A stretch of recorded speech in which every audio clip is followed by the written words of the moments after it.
प्रिय विद्यार्थियों, इससे पूर्व की कक्षा में हमने व्यंजना में प्रवेश कर लिया था।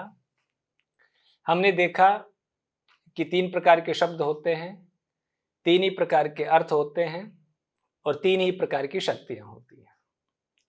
फिर उसके बाद में हमने व्यंजना की परिभाषा को पढ़ा।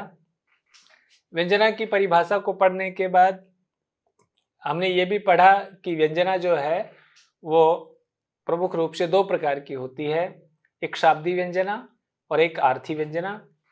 आज हम शाब्दिक व्यंजना पर विचार करते हैं। अब जो शाब्दिक व्यंजना जो है उसके लिए आचार्य विश्वनाथ लिखते हैं, अभिधा लक्षणा मूला शब्दस्य व्यंजना द्विधा। ये शाब्दिक व्यंजना जो है वो 2 प्रकार की होती है, एक अभिधा मूला और एक लक्षणा मूला। ये भी हम पिछली कक्षा में हम पढ़ चुके थे कि एक वो शक्ति है, एक वो व्यंजना है जो अभिधा के पश्चात आती है, वहां पर मुख्यार्थ का बाद नहीं होता, इसका मतलब वहां पर लक्षणा भी नहीं होती। एक दूसरी है जहां पर लक्षणा मूल में होती है और उसके बाद में फिर कहने का अभिप्राय कि पहले अभिधा आएगी, फिर लक्षणा आएगी, फिर व्यंजना आएगी। अब अभिधा मूला व्यंजना की एक कम परिभाषा यहां पर जो आचार्य विश्वनाथ ने दी है, अब उसको समझने का हम प्रयास करते हैं।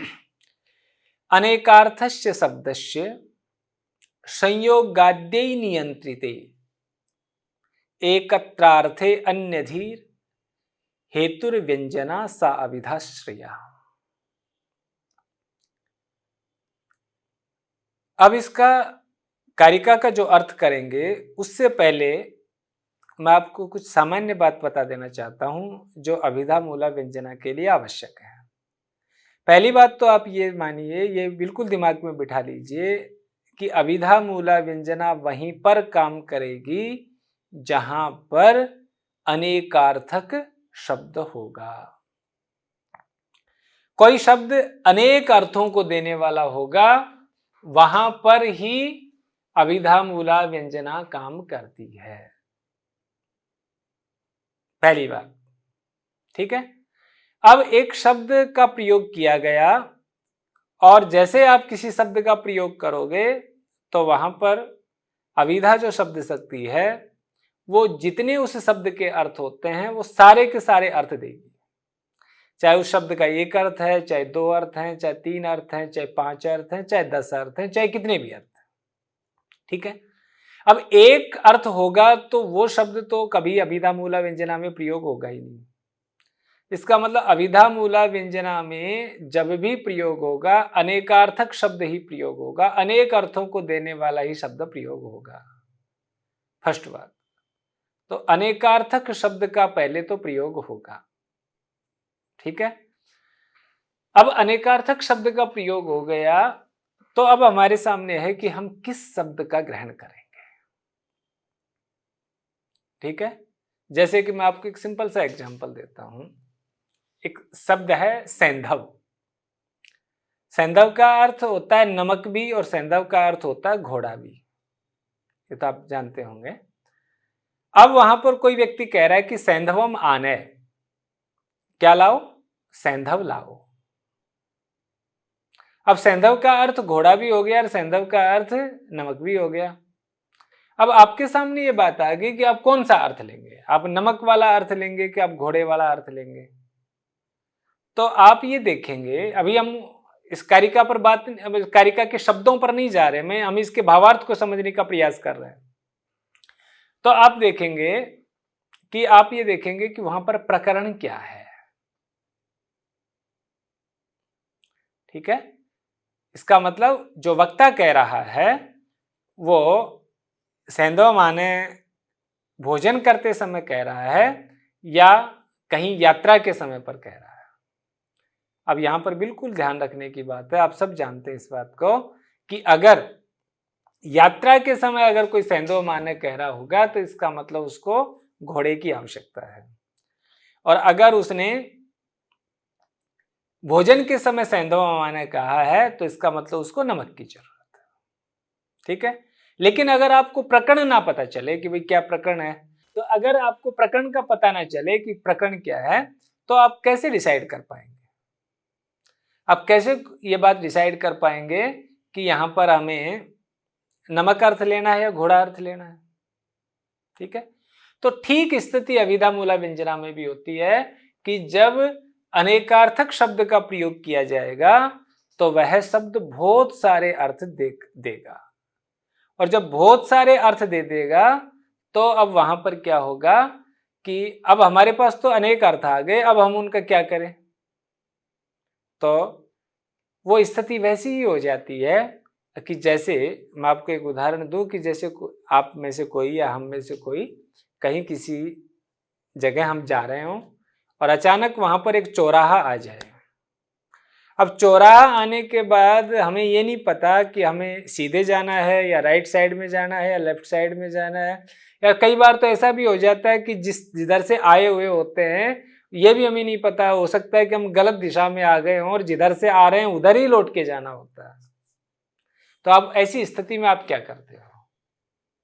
तो आप कहेंगे कि जी हम वहां पर अगर कोई लोकल आदमी अगर आ रहा हो तो हम उससे पूछ सकते हैं कि हमें फला जगह जाना है तो हमें किधर जाना चाहिए, राइट जाना चाहिए, लेफ्ट जाना चाहिए, सीधे जाना चाहिए।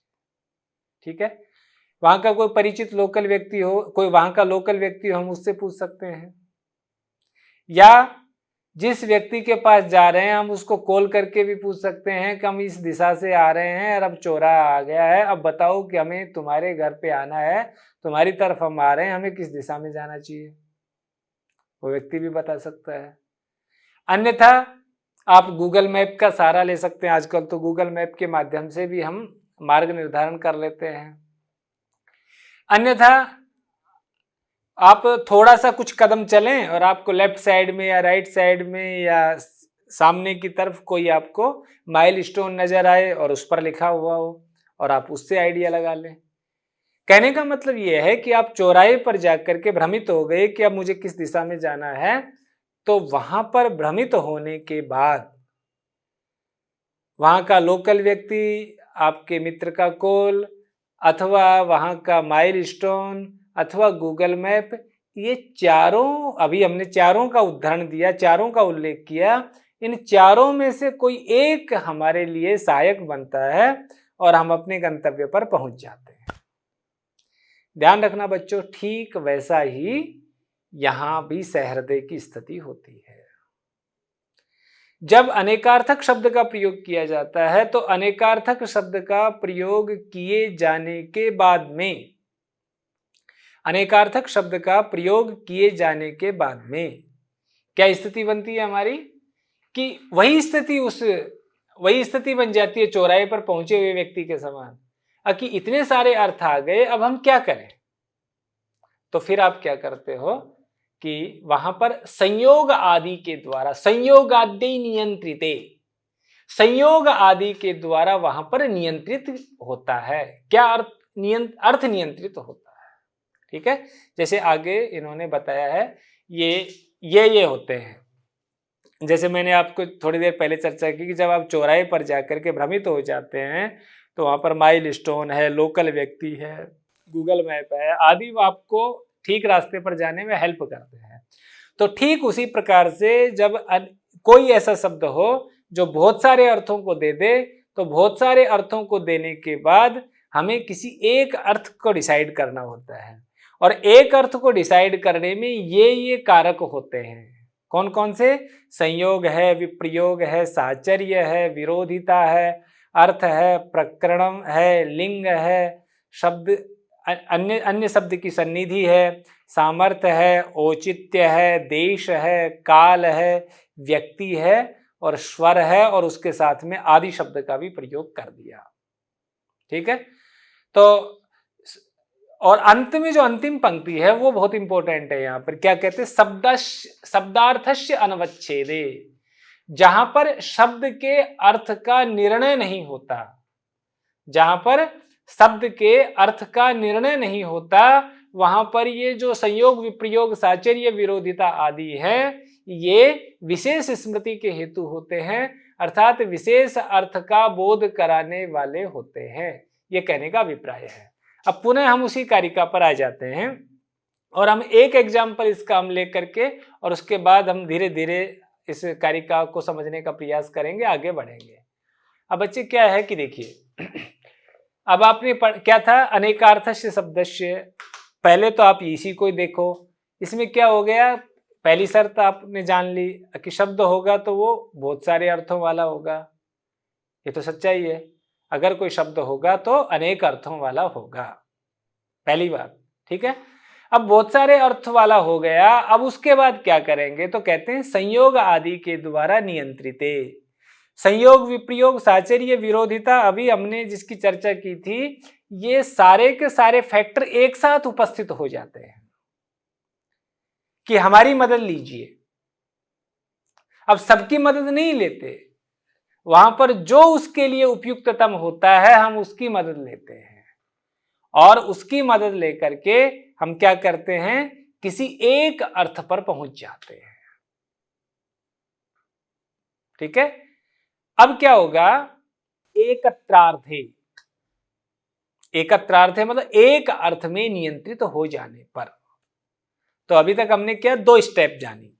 पहली स्टेप क्या है कि किसी शब्द का प्रयोग होगा और वो शब्द कैसा होगा, अनेक अर्थों को देने वाला होगा, ठीक है। अब अनेक अर्थों को देने वाला जो शब्द होगा, उसके बाद क्या होगा कि वो तो अपने बहुत सारे अर्थ दे देगा। अब बहुत सारे अर्थ देने के बाद हम संयोग आदि के द्वारा उसका कोई एक अर्थ नियंत्रित कर देंगे। जैसे मैं आपको एक उदाहरण आगे, जैसे सबसे पहला यहां पर क्या है, संयोग का उदाहरण है, ठीक है। देखो यहां पर एक उदाहरण इसने दिया है संयोग का, फिर वापस पुनः उसी कारिका पर चलेंगे। हम केवल ये बता रहे हैं कि अनेकार्थस्य शब्दस्य वाचकत्वे नियंत्रिते संयोग आदि, जैसे अभी आपने अनेकार्थस्य शब्दस्य संयोगाद्य नियंत्रिते एकत्रार्थे, कि अनेकार्थक जो शब्द है उसको संयोग आदि के द्वारा एक अर्थ में नियंत्रित कर लिए जाने पर। अब यहाँ संयोग आदि का अर्थ हमने पढ़ लिया था, संयोग का तो प्रयोग कर दिया, विप्रयोग, साचर्य, विरोधिता, ये सारे के सारे हैं, ठीक है। अब उसके बाद में अब जो केवल हम संयोग का, यहाँ पर ये हिंदी अनुवाद हो गया, और अब केवल हम संयोग का अर्थ देखते हैं। तो अब संयोग का यहाँ पर एग्जाम्पल इन्होंने दिया, सशंख चक्रो हरि इति शंख चक्र योगेन हरि शब्दो विष्णु में विधत्ते। अब मैं आपको एक बिल्कुल उदाहरण आपकी कक्षा के अंदर से उदाहरण देता हूं इसी संयोग आदि के संदर्भ में। आपकी कक्षा का कोई विद्यार्थी एक दिन शंख और चक्र लेकर के आपकी कक्षा में उपस्थित हो जाए, ध्यान देना इस बात को। आप ही की कक्षा का विद्यार्थी जिसका नाम आप जानते हैं, वो किसी दिन शंख और चक्र लेकर के कक्षा में उपस्थित हो जाए, तो शंख और चक्र के संयोग से आप क्या बोलने लगते हो उसको, अरे आज तो हरि आ गया, अरे आज तो बिल्कुल हरि बन रहा है तू। आप ऐसा ही बोलते हैं ना, आज तो बिल्कुल हरि की तरह लग रहा है। अब यहां ध्यान देना बच्चे, हरि जो शब्द है, हरि शब्द के बहुत सारे अर्थ होते हैं। हरि का अर्थ भगवान विष्णु भी होता है, हरि का अर्थ बंदर भी होता है, हरि का अर्थ आजकल भी जैसे हरि प्रसाद है, हरि सिंह है, हरि कुमार है, ठीक है, बहुत सारे अर्थ हो सकते हैं हरि के। अब जैसे आप हरि शब्द को आप कहीं डिक्शनरी में डाल करके देखिए, गूगल पर डाल करके देखिए, हरि शब्द के कितने सारे अर्थ मिल जाएंगे। अब अभिधा को तो अपना काम ईमानदारी के साथ करना है, और क्या काम करना है कि वह जितने अर्थ अभिधा से आएंगे, जितने अर्थ अभिधा से आएंगे वो सारे के सारे अर्थ देगी। जितने भी अर्थ अभिधा से आएंगे उसने क्या करना है कि सारे के सारे अर्थों को देना है। अब यहां पर हरि के जितने भी अर्थ आए सारे के सारे दे दिए, लेकिन आपने उसको, आपके अपने क्लासमेट को आपने हरि बोला है, और किस आधार पर बोला है कि वह शंख और चक्र लेकर के कक्षा में उपस्थित हो गया। तो अब उस स्थिति में क्या करेंगे कि आप उसको शंख और चक्र के संयोग से, वहां पर हरि जो शब्द है वह विष्णु वाला अर्थ देगा, ठीक है। शंख और चक्र के संयोग से वो क्या, कौन सा अर्थ देगा, विष्णु वाला अर्थ देगा। अब पुनः आप उसी स्लाइड पे आ जाओ जहां से हमने शुरू किया था, और अब हम सशंख चक्रो हरि वाला उदाहरण जो है वो इस कारिका पर अप्लाई भी करेंगे। कारिका क्या है, अनेकार्थस्य शब्दस्य, कैसा शब्द होना चाहिए, अनेकार्थक शब्द होना चाहिए। और हमने हरि शब्द का प्रयोग किया। हरि शब्द कैसा है? अनेकार्थक है। हरि शब्द कैसा है? बहुत सारे अर्थों को देने वाला है। ठीक है। उसके बाद संयोगाद्य नियंत्रित। अब हरि के बहुत सारे अर्थ आ गए। अब वहां पर संयोग, विप्रयोग, साचर्य, विरोधिता सब आपके सामने आ जाते हैं और कहते हैं कि क्या हम आपकी कोई मदद कर सकते हैं। तो वहां पर आपको किसकी मदद चाहिए? संयोग की मदद चाहिए। और क्या मदद चाहिए? कि आपने अपने क्लासमेट को शंख और चक्र के संयोग से आपने उसको हरि बोला है। तो ये एकत्रार्थ है। ये जो हरि शब्द का अर्थ यहां पर क्या है? विष्णु है। अब ये जो विष्णु वाला अर्थ है, अब वहां पर कक्षा में विष्णु तो आए नहीं, ठीक है, लेकिन आपने जो हरि शब्द का बोला है, हरि शब्द का उच्चारण अपने मित्र के लिए किया है, संबोधन अपने मित्र के लिए हरि शब्द का किया है, वहां पर आप देखेंगे कि वो जो अभिधा से जो अर्थ आए थे, बहुत सारे अर्थ आए थे, उनमें से हरि शब्द के अनेक अर्थों में से केवल एक अर्थ का नियंत्रण हो गया। और वो एक अर्थ का नियंत्रण किस अर्थ में हुआ? विष्णु वाले अर्थ में हुआ। अब उसके बाद कहते अन्यधि हेतु व्यंजना सा अविधाश्रया। अब इतना होने के बाद में अब जो अन्य अर्थ का बोध कराने वाली जो शक्ति है, अब अन्य अर्थ कौन सा हो गया? वही आपका क्लासमेट वाला अर्थ। क्योंकि आपने हरि शब्द का जो प्रयोग किया था वो साक्षात आपने विष्णु के लिए नहीं किया था, वो किसके लिए किया था? अपने क्लासमेट के लिए किया था। तो अब जो आपके क्लासमेट वाला जो अर्थ आएगा वो किससे आएगा? अभिधाश्रिया व्यंजना व अभिधा मूला व्यंजना के माध्यम से आएगा। ये कहने का अभिप्राय है। तो हमने इस कारिका को समझते हुए हमने संयोग का भी उदाहरण साथ में पढ़ लिया है और कुल मिलाकर के इसका क्या बन गया? अनेकार्थस्य शब्दस्य संयोगाद्यै नियंत्रिते एकत्रार्थे अन्यधि हेतु व्यंजना सा अविधाश्रया, कि अनेकार्थक शब्द के संयोग आदि के द्वारा एक अर्थ में नियंत्रित हो जाने पर जो अन्य अर्थ का बोध कराने की हेतु होती है वह शक्ति अभिधाश्रिया, अभिधाश्रित, अभिधा मूला व्यंजना होती है। अब यहां पर आदि शब्दात विप्रयोगादय है। यहां पर आदि शब्द में क्या आ जाएगा? विप्रयोग आदि आ जाते हैं। अब आगे बढ़ते हैं। अब ये भी हम पहले चर्चा भी कर चुके हैं कि ये संयोग आदि में आदि शब्द का प्रयोग था, तो उसमें क्या है? विप्रयोग आदि। जैसे अभी इन्होंने कहा है वर्ती भाग में आदि शब्दात विप्रयोगादय, तो कौन कौन से हैं? संयोगो विप्रयोगश्च, साहचर्यम विरोधिता, अर्थ प्रकरणम लिंगम, शब्दस्य अन्यस्य सन्निधि, सामर्थ्यम ओचिति, देशः कालो व्यक्तिश्वरादयः, शब्दार्थस्य अनवच्छेदे विशेष स्मृति हेतवः। शब्दार्थस्य अनवच्छेदे, जहां शब्द के अर्थ का निर्णय नहीं होता है, और वो किस स्थिति में नहीं होगा? जब एक शब्द के अनेक अर्थ आ जाएंगे। जब एक शब्द के अनेक अर्थ आ जाएंगे, जब शब्द के अर्थ का निर्णय नहीं होगा, वहां पर विशेष स्मृति हेतव है। ये संयोग, विप्रयोग, साचर्य, विरोधिता आदि जो हैं, ये क्या होते हैं? विशेष अर्थ के हेतु होते हैं, विशेष अर्थ का बोध कराने वाले होते हैं। यही मैंने आपको हिंदी में इसी का अर्थ दे दिया है कि संयोग, विप्रयोग, साहचर्य, विरोधिता, अर्थ प्रकरण, लिंग, अन्य शब्द की सन्निधि, सामर्थ्य, औचिति, देश, काल, व्यक्ति और स्वर आदि, ये सब शब्द के अर्थ का अनवच्छेद अर्थात तात्पर्य का अनिर्णय होने पर विशेष स्मृति के कारण होते हैं। अब यहाँ पर संयोग आदि के उदाहरण, जैसे हमने एक उदाहरण तो पढ़ ही लिया था, सशंख चक्रो हरि इति शंख चक्र योगेन हरि शब्दो विष्णुमेव अभिधत्ते। किसी ने हरि शब्द का उच्चारण किया, हरि शब्द के बहुत सारे अर्थ आएंगे, लेकिन शंख और चक्र के संयोग से हरि शब्द केवल विष्णु का ही बोध यहां पर करा पाएगा। अब विप्रयोग में भी उसी का उदाहरण यहां आचार्य ने दिया है।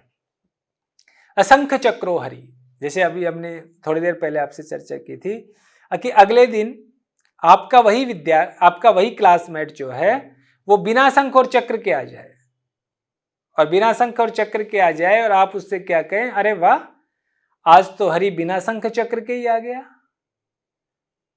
तो वहां पर विप्रयोग के कारण, तद वियोगेन तमेवह, तो वहां पर विप्रयोग के कारण जो है कौन सा अर्थ आएगा, विष्णु अर्थ ही आएगा। अर्थात अगले दिन वो है बिना शंख चक्र के आ गया, तो आप तो क्या करें, अरे आज तो बिना शंख चक्र के ही हरि आ गया। तो वहां पर हरि जो शब्द है वो उसी प्रकार से जैसे संयोग में बहुत सारे अर्थ दिए थे, यहां पर भी बहुत सारे अर्थ देगा, लेकिन वहां शंख और चक्र का संयोग था, और अब उस शंख और चक्र का विप्रयोग है, वियोग है। तो उस आधार पर यहां पर शंख चक्रो हरि जो है ये विप्रयोग का उदाहरण बन जाएगा, और यहां पर भी हरि जो शब्द है वो विष्णु का ही बोध कराएगा। उसके बाद क्या है, साचर्य है। साचर्य का अभिप्राय क्या है, जैसे इसने उदाहरण दिया, भीमार्जुन इति अर्जुन पार्थ है।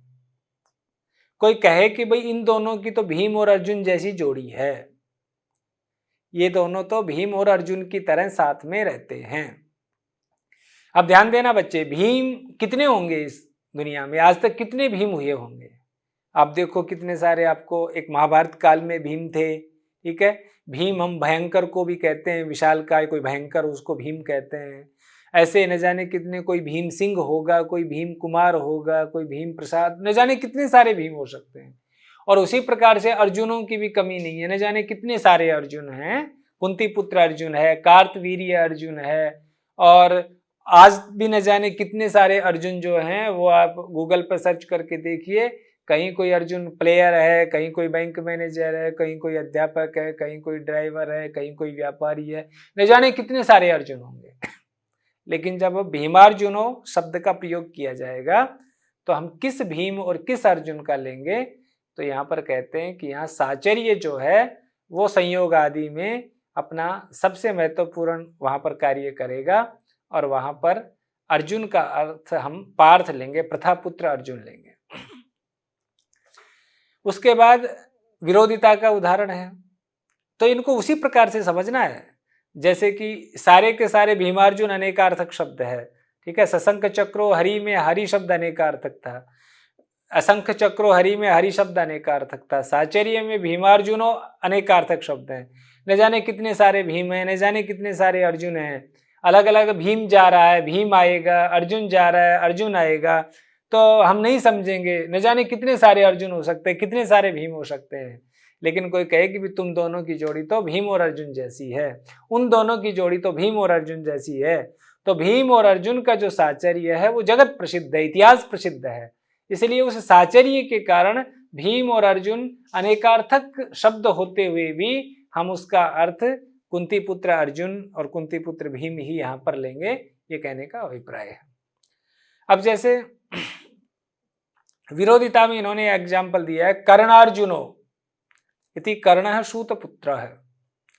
और अगर कोई कहे दो लोगों को देख करके यार ये तो बिल्कुल कर्ण और अर्जुन की तरह से हैं, इसका मतलब क्या हो गया कि कर्ण भी आप देखेंगे कि अभी अर्जुन की चर्चा तो अभी हमने भीम के संदर्भ में की थी, अर्जुन की चर्चा तो हमने भीम के संदर्भ में की थी।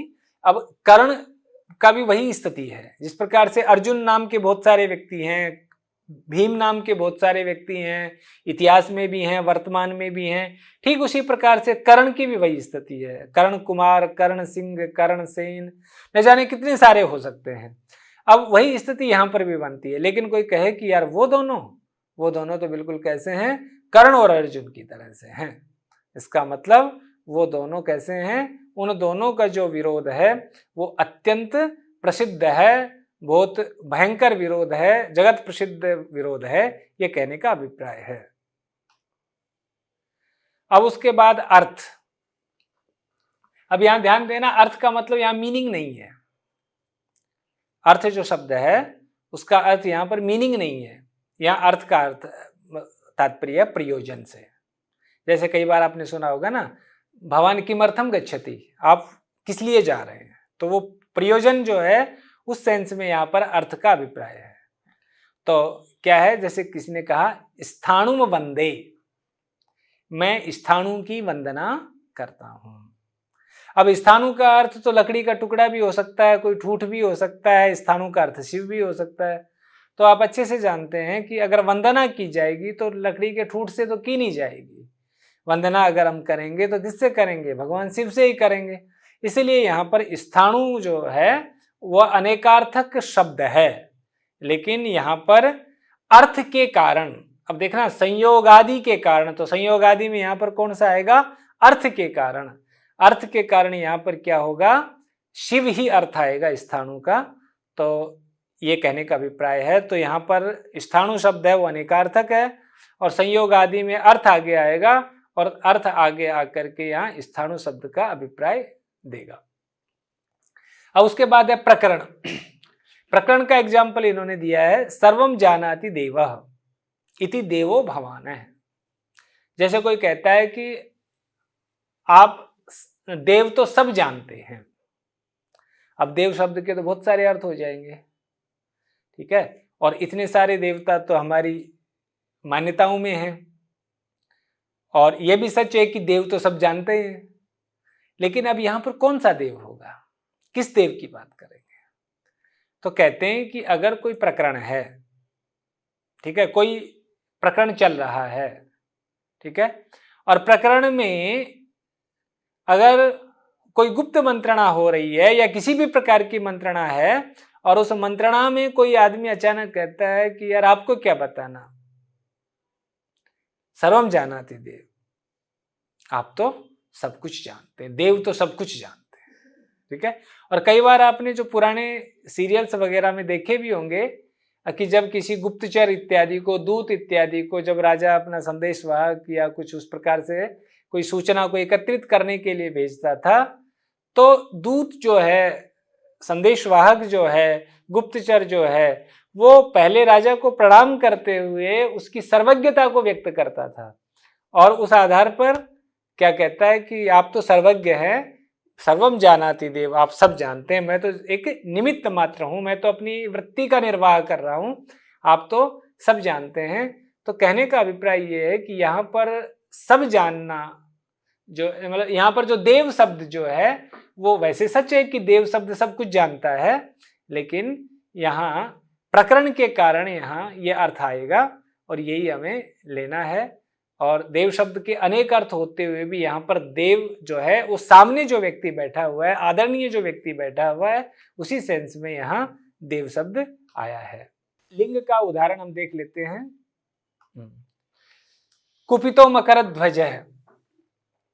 मकर ध्वज कैसे हो रहे हैं? कुपित हो रहे हैं।